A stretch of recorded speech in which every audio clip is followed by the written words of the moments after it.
Hello and welcome to Neography A to Z. On this channel, I take an analytical approach to reviewing the functionality of invented writing systems. That is, writing systems that were explicitly created, engineered, or invented for a constructed language, or to be used in place of an already existing system. I also review these systems for their aesthetic appeal in a less analytical way, but relying on decades of in-depth study and work in the field. This episode will examine the Xi'an script created by Britton Watkins for the Star Citizen PC game. Britton also created the Banu language and script for the game, and that system may be covered in a future video. In full disclosure, I've never played the game, but I do know Britton well, and his work is always extremely interesting. Britton is a prolific conlanger and has worked on multiple productions, including some of his own. A link to his IMDb page is in the description of this video. Needless to say, he will likely be featured in future videos on this channel. Now we'll take a look at functionality. The basics of the Xi'an script are that it is in an alphabet. Pitch marking is overtly written and easy to recognize. Spellings are internally logical and consistent. There is nothing like pair, P-E-A-R, or pair, P-A-I-R, or pair, P-A-R-E going on, with the exception that the L and R sounds are frequently swapped out for each other or conflated. It's not a big deal in the end. You will see and hear Shishwelen and Shishweren greetings for the same word, though the spelling with L is considered slightly more proper even if it is pronounced by someone as an R. Whether written vertically in the native way or horizontally, in most common in this document, the letters are in standard blocks that do not change their shapes, rotation, etc. Once you learn them, you can read them in any direction with equal ease. There are, however, 200 different letters or glyphs that you must learn to recognize. The differences between short and long vowels can be very subtle. You'll have to learn to look for them. The requirement that everything fit into a block means that when some of the diphthongs end up in the middle of the word, the smaller glyph portions of the blocks can look radically different than the larger standard forms. Most human learners struggle with this fact. There are few variations or alternate versions of the glyphs in letter form. This can end up meaning that the same sound can have two different letters, sometimes called an allograph, that represent it in certain contexts. However, the variations are not arbitrary. They follow Xi'an logic. The 2x2 grid of the Xi'an script reminds me of an older script of mine, Ngala, but Xi'an is clearly more intricate. This is obviously due to the nuanced language that it represents. But let's hear Britton explain the system in his own words. Script. Here's a table. You can find a downloadable version on the forum, and you may want to have it printed so that you can pause this occasionally while you reference it. It looks much more daunting than SRX, but most of it is completely logical. Once you learn to recognize the individual parts, it won't seem so overwhelming. Let's start by learning how to read the syllable Xian, which is the common abbreviation for Xi'an in the proper language. All syllables begin conceptually at the upper left and proceed in a left to right and then top to bottom trajectory. The onset for Shan is the XY letter, pronounced for this purpose as Xia, so it goes at the left. Now we need the nucleus, A. Let's first put it at the right to get to Xia. But we also need the N sound in coda at the end of the syllable. So to make it fit, the A has to be shrunken down and moved to the upper right. This gives us room to fit in a small n, named in this case An, at the lower right. But we're not done yet. Shan has a falling pitch, so a pitch marker goes beside the small A. And it's a proper noun, a name for the Xi'an people. So they mark it as such by putting two lines side by side over the block.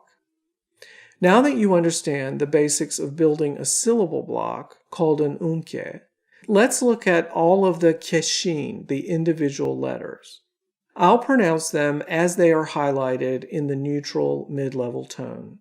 A, o,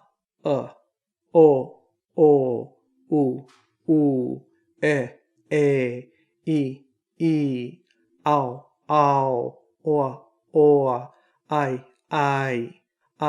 I, ea, wa, wa, wo, wo, vu. This is only used in special dialect spellings for a much later lesson. We, we, wow, wow, wa, why, where, ya, yo, you, ye, yi, yao, your, yai, yeah. Pa, ka, ak, ta, sa, ha, ma, na, an, nga, ang, tha, ath, la, al, ra, al, and sometimes ar. Thla, sha, sha, cha, kla, kra. And finally, a special character, yaenuiwa, which only occurs with U diphthongs. You'll likely quickly notice that the visual difference between a short and long vowel or diphthong is simply an extra dot inserted somewhere in the letter. Short O has only 2 dots, long O has 3. The Xi'an refer to their complete alphabet as Huikexin-Shan, which means Xi'an system of writing symbols. When they talk about individual letters, they simply say ke plus the sound if it's a vowel or diphthong, or the sound plus a in the case of the consonants. So ke a would mean the letter A, the letter a. Ke la would refer to this symbol. However, when they spell out a syllable block, they simply give the sounds in the order they are written. If a consonant comes in coda, it's pronounced with the a vowel first. So N in coda, as we just heard, is called an. The syllable block Xi'an would be spelled sha-a-an, rath-u-sen, meaning xy plus a plus n in falling pitch as a name.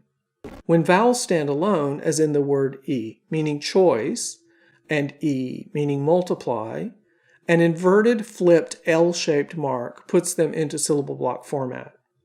It's merely a visual element and it's not pronounced. This is also the case with most diphthongs, such as ao, meaning corporation. The bulk of the kexin on this chart are produced due to the rounded vowels with u and the palatized vowels with y. If you can learn to recognize how they look in their most compacted forms, everything is suddenly much less mysterious. U is defined most fundamentally by the shape you see here. So when it combines with O, we get wo, with no middle dot necessary in the U. The Y used in palatization is abbreviated by having its 2 lower strokes move up the sides of the upper one to form little wings, as seen here in ya and ye and yo. The letters an, ang, ath, al, and rarely ak, look somewhat different from their full-size versions that can appear either on the left or the right of a block. Learning this is just a process of memorization and practice. Studying by using the syllables mam, nan, ngang, thath, lal, and kak can be helpful. Remember that sometimes speakers will pronounce ral and lal as rar and lar, replacing L with an R sound. When a vowel or diphthong appears in the upper right-hand corner of a block, it is technically called ping, meaning small. Hence a-ping, o-ping, u-ping, e-ping, etc. The most difficult letters to recognize are the highly compressed, rounded, and palatalized ping versions of diphthongs like y and yoa. If you look closely, you can find all of the strokes of all of the parts in the forms. Sometimes 2 dots end up on top of each other so that one cancels out the other. And in this case, you just see one of them. But all of the forms are unique when compared to each other. You will simply have to memorize them. There's no way around it. And speaking of memorization, one of the best ways to do that is through writing the letters by hand. Finally, let's look at how pitch is marked on syllable blocks.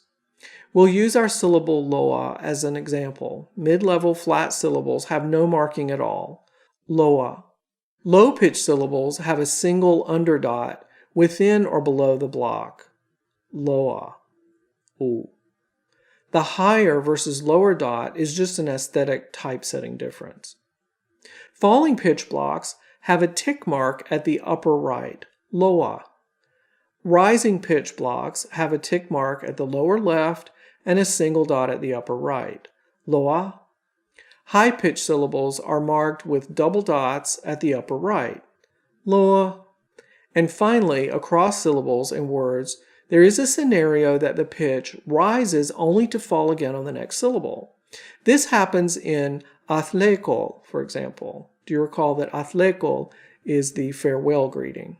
In this case, two ticks on the center syllable, one at the lower left and another at the upper right on the same block, show the rise to fall pattern.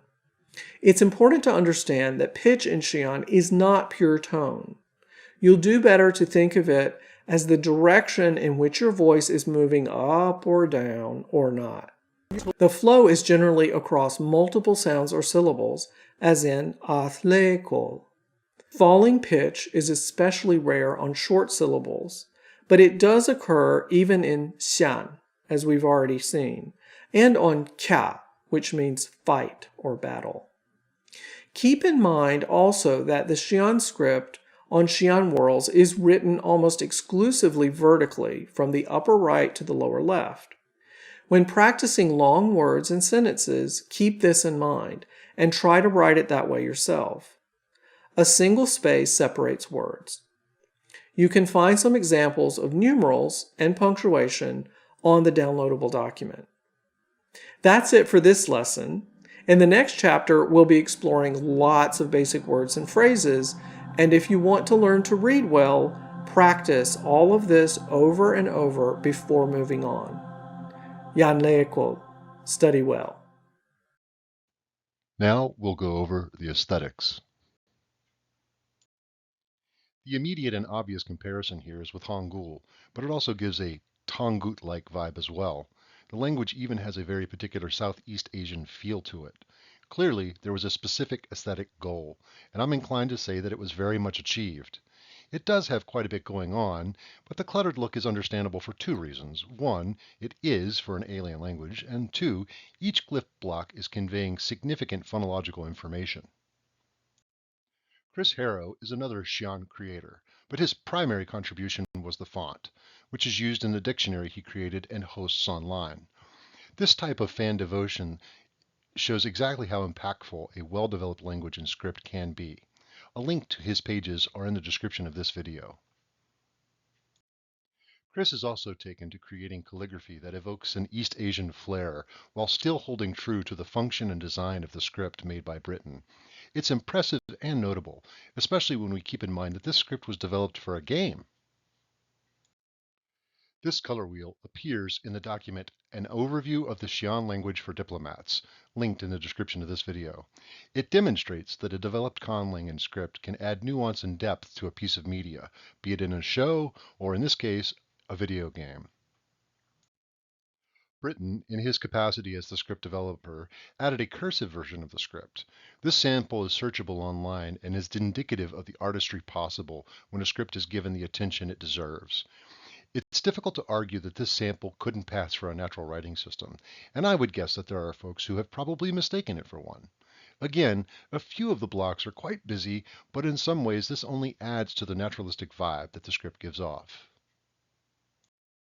A YouTuber by the handle Jale, or Jale, has created various fonts for the Xi'an system that further the usefulness of the script for the world of Star Citizen and for the fandom.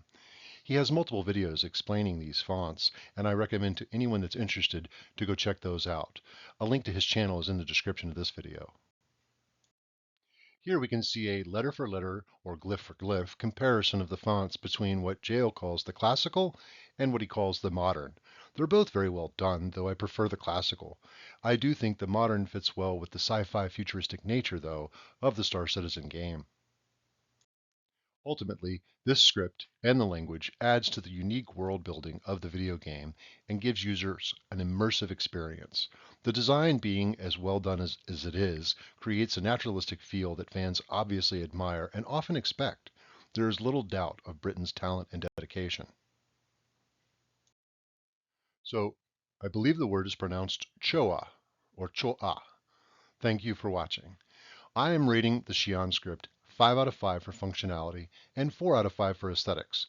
The script is designed perfectly for the language it is used for and complements the morphophonology and phonotactics in a way that should be aspired to.